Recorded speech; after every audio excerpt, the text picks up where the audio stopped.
Hello friends आपण मैंने तो सिंदूर अधिकार सीरियल को प्रतिदिन देखते जहाँकि तरंग टीवी प्रसारित होती सीरियल टी प्रसारित होगा समय बहुत लोकप्रिय हासिल कर सारी। तो फ्रेंड्स आज भिडियो जानवे जे तरंग टीवी प्रसारित होता सिंदूर अधिकार सीरियल टीर लीड एक्टर इति जहाँकि सिमरन दास विषय किसी तथ्य।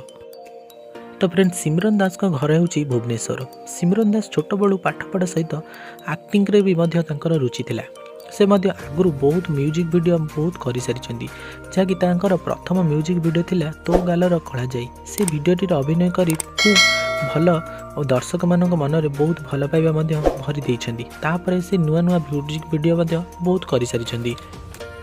तो फ्रेंड्स वर्तमान समय तरंग टीवी प्रसारित होता नंबर 1 सीरियल सिंदूर अधिकार सीरियल इति भूमिका खूब भल अभिनय कर खूब भल पाइबा साउंड। तो फ्रेंड्स सिमरन दास एजुकेशन एवं क्वालिफिकेशन विषय जानिबा। तो से जने होउछन्ती ग्रेजुएट स्टूडेंट। तो फ्रेंड्स सिमरन दास कलिंग अवार्ड सुंदरी प्राइज पाई सारी।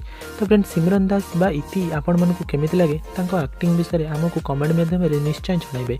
तो फ्रेंड्स एमिति वीडियो आपण मानकु जदि दरकार आम चैनल को सब्सक्राइब करबा सहित पाखरे थिबा बेल आइकन को प्रेस ओडिया सीरियल टेक्निक खबर विषय जानिबा पई। तो दया करी आम चैनल को सब्सक्राइब करबा सहित पाखरे थिबा बेल आइकन को प्रेस कर देबे।